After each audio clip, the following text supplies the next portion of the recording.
नमस्कार दोस्तों, मैं आपका दोस्त मंगलराम चौधरी आपके सामने एक पढ़ाई से हटकर कुछ दूसरे मुद्दे पर आज हम चर्चा करेंगे। और वो इस समय जो पूरा अंतर्राष्ट्रीय है उसको प्रभावित करने वाला मुद्दा है। ये जो है बिल्कुल आने वाले दिनों में और इसमें नए नए आयाम देखने को मिलेंगे। आपने अमेरिका में एक घटना देखी, जो अमेरिकन राष्ट्रपति है डोनाल्ड ट्रंप और यूक्रेन जो राष्ट्रपति है जेलेंस्की, उनके मध्य आपने तकरार विभिन्न पत्रिकाओं में देखी होगी और विभिन्न चैनलों के माध्यम से आपने देखी होगी और उन पर अलग अलग व्यक्तियों की राय देखी होगी। तो आज हम देखने की कोशिश करेंगे कि एक तो जो एक विश्व की एक दूरी बना हुआ था अमेरिका, क्या इस मुद्दे से उसको लाभ होगा या हानि होगी। दूसरी ओर हम देखेंगे कि अमेरिका और रूस के मध्य संघर्ष तो जग जाहिर है और दोनों ही शीत युद्ध के दौर से ही एक दूसरे को खींचते रहते हैं। क्या रूस को उस घटना से कुछ फायदा मिला है, और हम दूसरी तरफ यह भी देखेंगे कि एक तरफ चाइना है, चाइना को इस घटना से क्या फायदा हुआ, और एक तरफ जो यूरोप है, इस नाटकीय घटना में क्या यूरोप में जो अभी हाल ही में 41 देशों की एक मीटिंग हुई कल ब्रिटेन में, और उनके जो नेताओं ने निर्णय लिया उससे क्या अमेरिका ने के डोनाल्ड ट्रंप ने ये गलती कर दी कि जेलेंस्की को प्रताड़ित करके, उसका भी घटनाक्रम देखेंगे। साथ ही में हम अपने देश जो भारत है उसके परिप्रेक्ष्य में भी देखेंगे कि क्या हम दोनों देशों के बीच में, या यूं कह लीजिए अभी हमारे देश के प्रधानमंत्री जी नरेंद्र मोदी जी अमेरिका गए थे, तो वहां पर आपने देखा था कुछ घटनाक्रम हुआ था कि उसी समय हमारे वहां से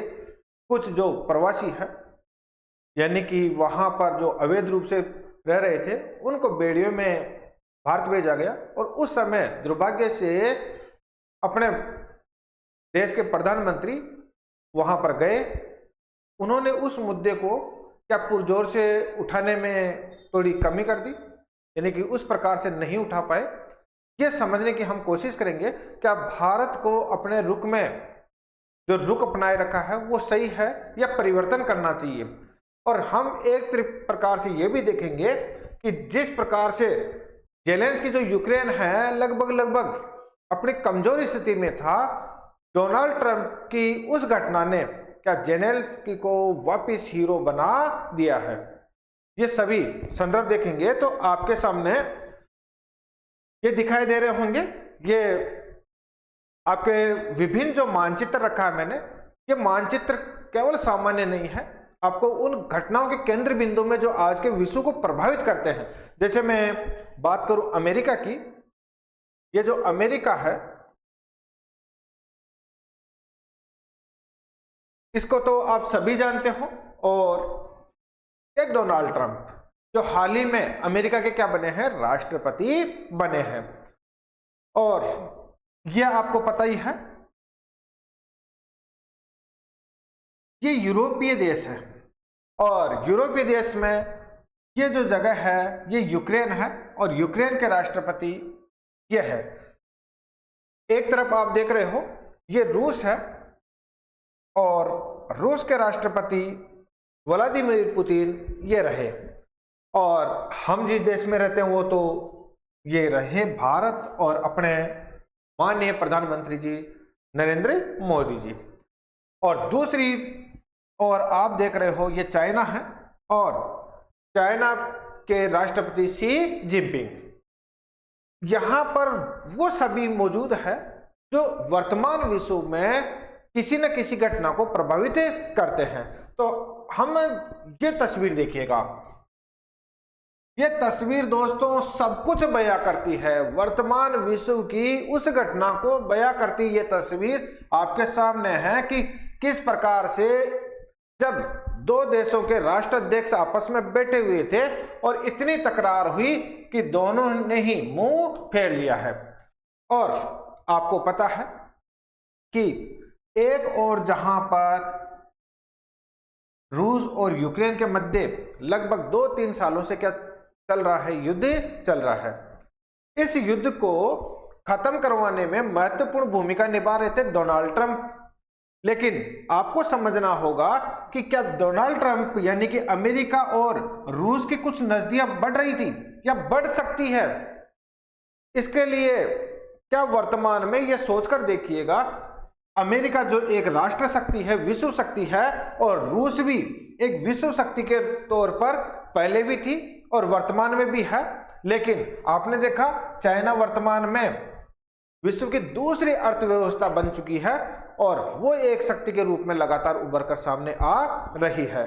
तो यहां पर हम देखने की कोशिश करेंगे।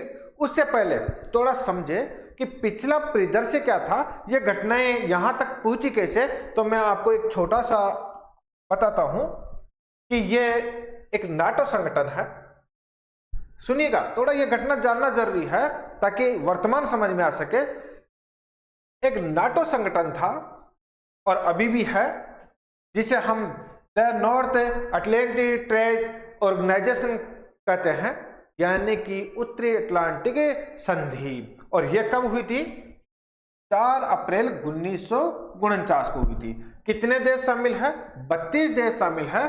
30 यूरोपीय देश है और 2 उत्तरी अमेरिका के देश है। मुख्यालय कहां पर है? ब्रुसेल से बेल्जियम में है।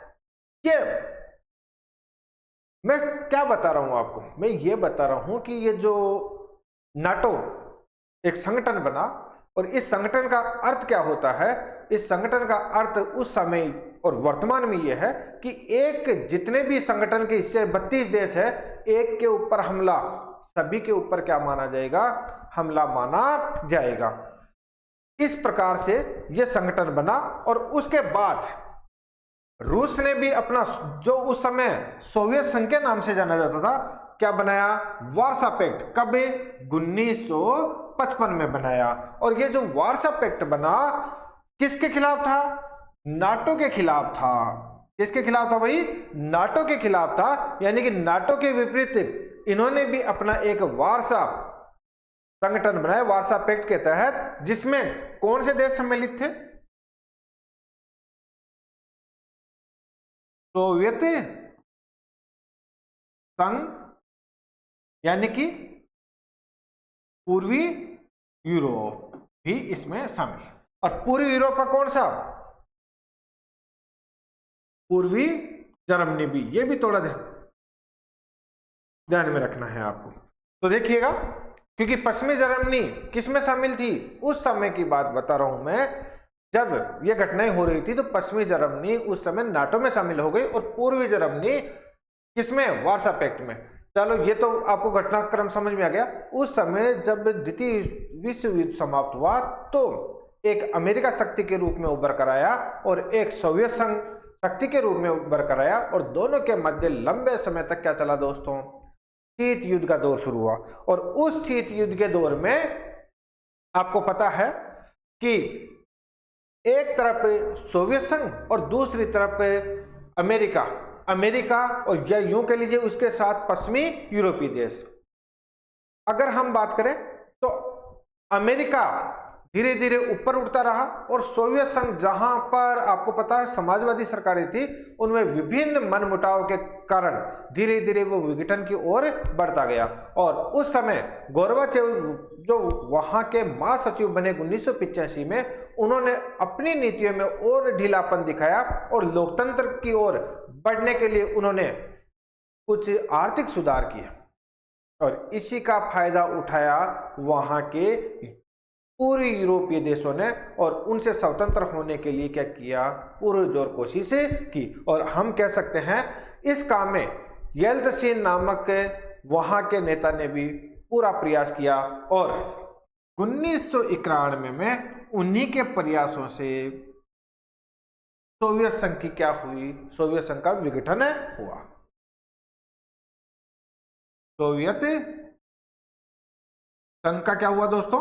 विघटन हुआ।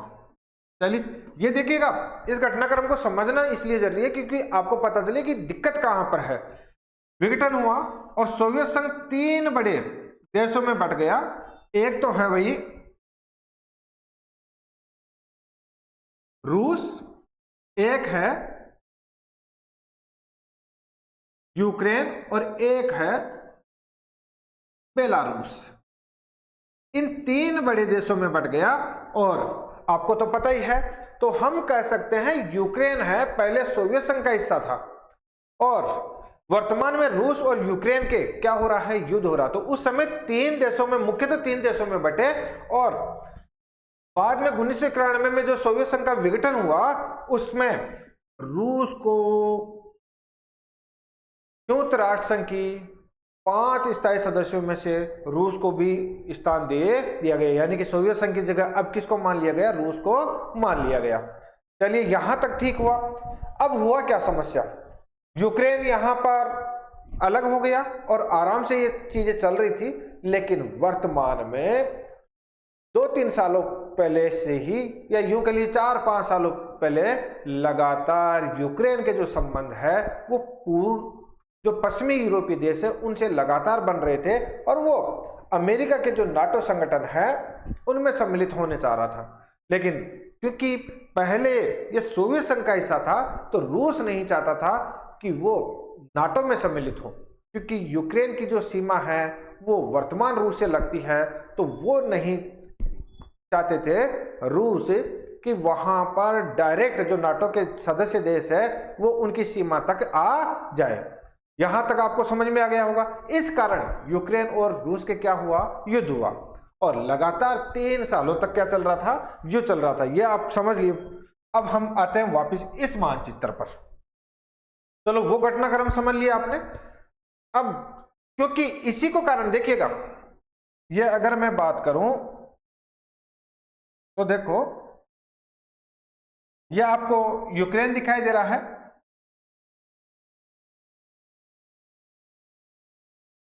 और इस यूक्रेन और ये इधर रूस। तो यहां पर जब ये नाटो में सम्मिलित होने की कोशिश कर रहा था तो इसकी जो सीमा है, अगर ये नाटो में सम्मिलित हो जाता तो इसकी सीमा किससे, रूस से मिल जाती। तो ये एक सीधा सीधा नाटो और रूस के मध्य तकरार के तक बात पहुंच जाती। इसी कारण रूस ने यूक्रेन पर आक्रमण किया और लगातार इनके साथ 3 सालों से संघर्ष चल रहा है। अब देखिएगा, अगर हम बात करें तो इस युद्ध में रुकवाने के लिए वर्तमान राष्ट्रपति डोनाल्ड ट्रंप ने महत्वपूर्ण भूमिका निभाई और किसको बुलाया, अमेरिका में जेलेंस्की को बुलाया और कुछ बातों को लेकर उनके मध्य क्या हुई, तकरार हुई। इसी से पहले आपने देखा होगा, थोड़ा उस घटनाक्रम को भी मैं आपको बताना चाहूंगा कि 2-4 दिन पहले ही उससे फ्रांस के राष्ट्रपति भी वहां पर गए हुए थे, मैक्रो, और उनके और जो डोनाल्ड ट्रंप के जो प्रेस कॉन्फ्रेंस हुई उसमें आपने देखा ही होगा कि एक तरफ जहां पर डोनाल्ड ट्रंप यूरोप से ज्यादा सहायता अमेरिका द्वारा की गई ऐसा बता रहे थे, तो वहां पर मैक्रो ने डोनाल्ड ट्रंप का आपने देखा कि हाथ पकड़कर उन्हें झूठ बोलने के लिए मना किया कि यह झूठ है, जबकि यूरोप सहायता ज्यादा किया है। ऐसी घटना आपने तुरंत पहले 2-3 दिन पहले देखी और उसी के बाद यह सबसे बड़ा घटनाक्रम हुआ और इस घटनाक्रम ने तो एक परिस्थिति बदल दी। क्या परिस्थिति बदली, चलो यहां पर हमने देखा कि यूक्रेन के जो राष्ट्रपति है जेलेंस्की, इनके साथ तकरार हुई और जेलेंस्की यहां से कहां पहुंचे दोस्तों, यूरोप पहुंचे और यूरोप में इंग्लैंड में, कहां पर पहुंचे, इंग्लैंड में पहुंचे और इंग्लैंड पहुंचने पर आपको पता है उनके ब्रिटेन ने आपातकालीन बैठक बुलाई और उस बैठक में निर्णय लिया गया कि अब खुद यूरोप है वो खड़ा होगा और अमेरिका की यूरोप को उतनी जरूरत नहीं है जितनी अब खुद यूरोप को अपने लोगों से है। उन्होंने कहा कि हम, देश की जनसंख्या, रूस की जनसंख्या भी कम है, यूरोप से, और अमेरिका की भी जनसंख्या कम है। तो हम ज्यादा जनसंख्या वाले लोग इन दोनों देशों से क्यों डरे? बात डरने की नहीं है दोस्तों, बात यह है कि क्या डोनाल्ड ट्रंप ने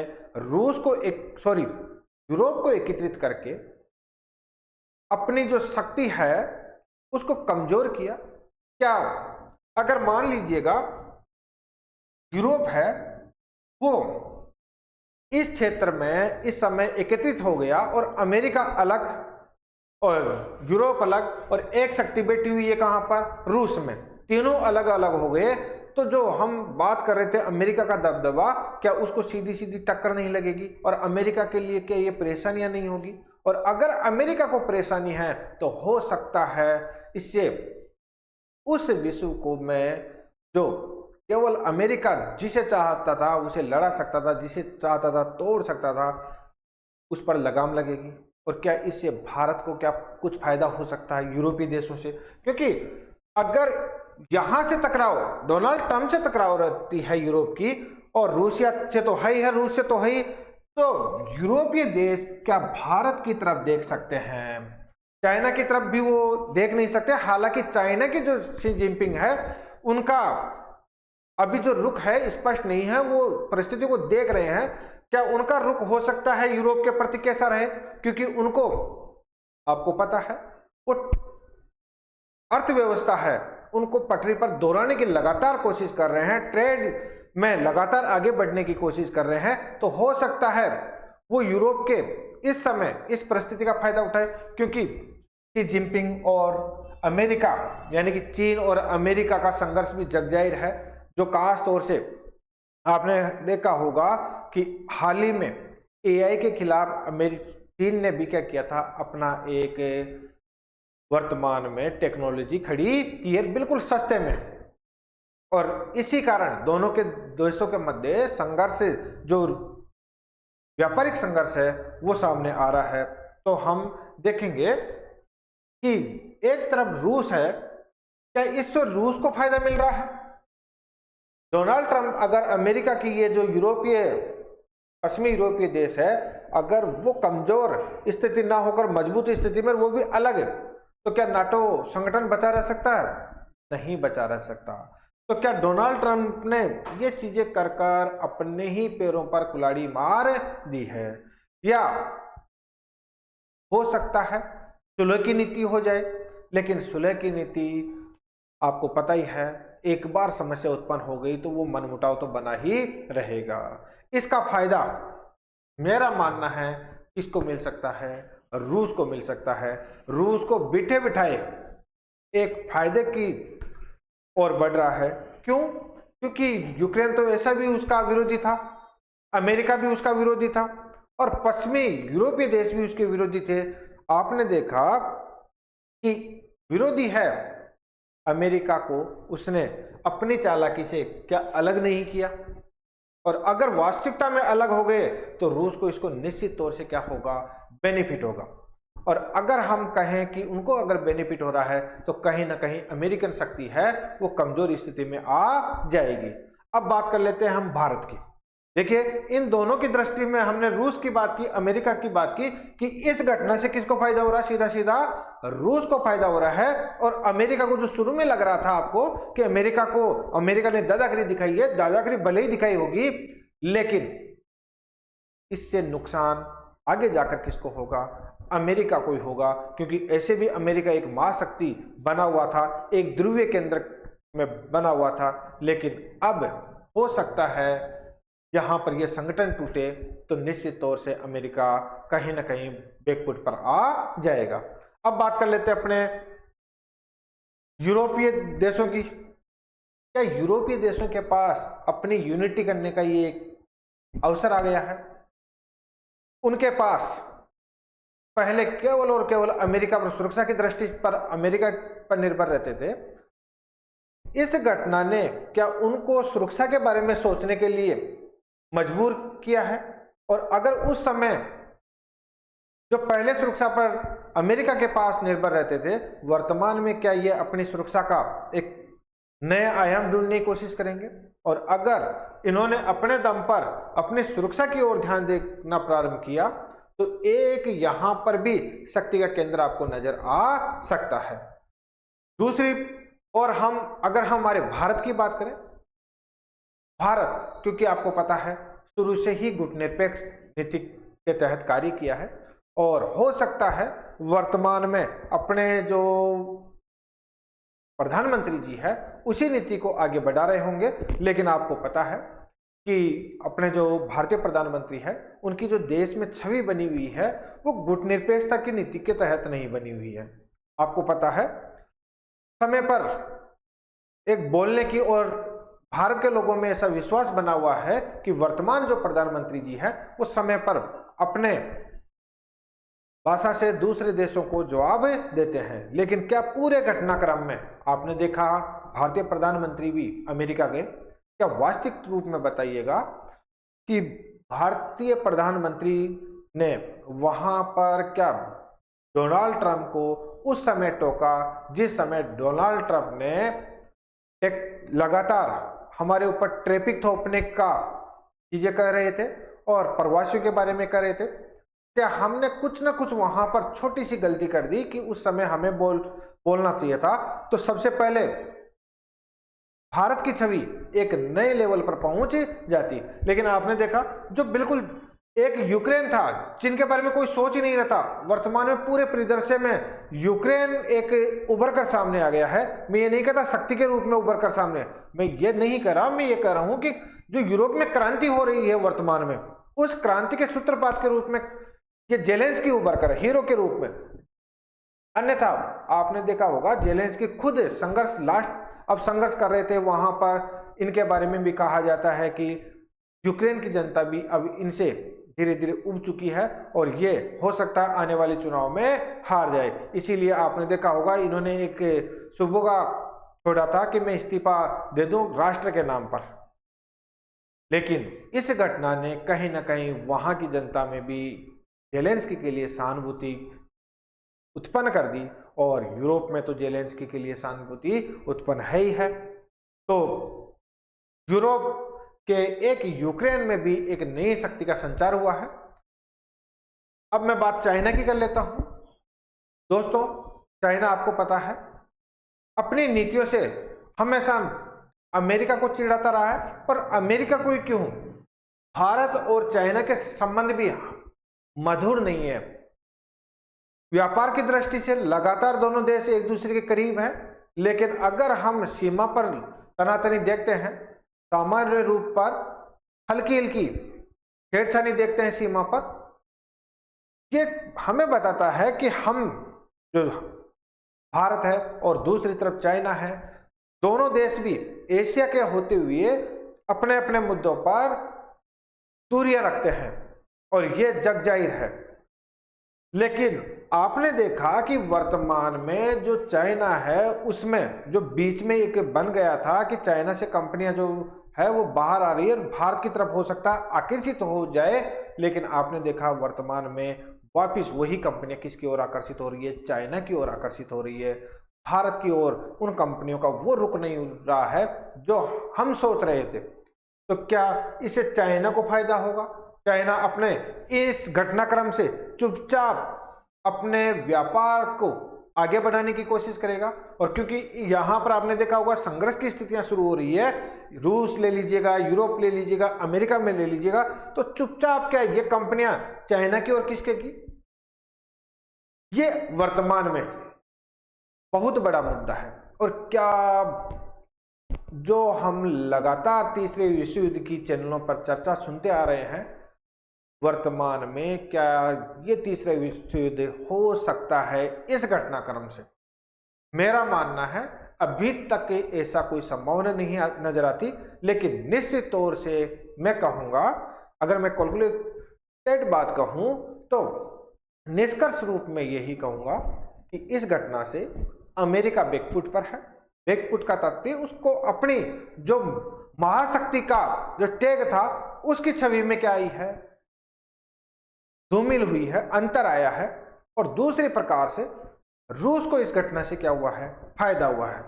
रूस इस घटना को आराम से दूर से बैठे बैठे मजा ले सकता है और उसको एक नया अवसर मिल चुका है ताकि पश्चिमी यूरोपीय जो देश है या यूरोपीय पूरे देश ही हैं उनमें और अमेरिका में तनातनी संघर्ष की स्थिति उत्पन्न हो गई है। इससे फायदा निश्चित तौर से रूस को होगा, लेकिन हमें यह भी देखना होगा कि भारत को भी अब वो समय गया कि स्थितियों को स्पष्ट ना करे, क्योंकि स्थितियां अब स्पष्ट करनी होगी। अन्यथा एक तरफ चाइना ट्रेड में आगे निकल रहा है और वो चुपके चुपके अपना काम कर रहा है, दूसरी तरफ आप देखोगे कि निश्चित तौर से रूस, अमेरिका और यूरोप एक नए रूप में परिवर्तित होते जा रहे हैं। भारत को भी अब उस चीजों की ओर बढ़ना चाहिए जिसमें अपनी नीति को स्पष्टता से रखे, चाहे वो किसी के साथ रहे ना, लेकिन कम से कम समय पर क्या दे, जवाब दे। तो आने वाले दिनों में निश्चित तौर से दोस्तों हम देखेंगे कि एक तरफ यूरोप वर्तमान में यूनिटी में होगा और वो यूनिटी कितने दिन बनी रह सकती है ये देखने वाली बात है। और क्या वो अपनी जो शक्तियां पहले जो अमेरिका पर निर्भर था सुरक्षा की दृष्टि से, अगर वो खुद गढ़ेगा तो हो सकता है एक नया आपको देखने को मिले। ये सब स्थितियां समय के साथ देखी जाएगी। तो आज का जो हमारा ये टॉपिक आपको समझाना था कि वर्तमान में ये विश्व में चल रहा है और अमेरिका है, यूरोप है, रूस है, भारत है और चाइना है, यानी कि हमें घटना को इस रूप में वर्तमान में विश्व में 5 स्तरों पर देखना चाहिए। इस घटना से 5 स्तर विश्व के क्या होंगे, प्रभावित होंगे। और इसलिए इस मुद्दे पर क्या करना था, बात करना जरूरी था। तो दोस्तों आगे हम किसी न किसी दिन इस पर और चर्चा करेंगे। तब तक के लिए मुझे दीजिएगा इजाजत, और आप अगर चैनल पर नए हैं तो इसे सब्सक्राइब कीजिएगा, लाइक कीजिएगा, ताकि हम विभिन्न मुद्दों पर चर्चा कर सके। धन्यवाद।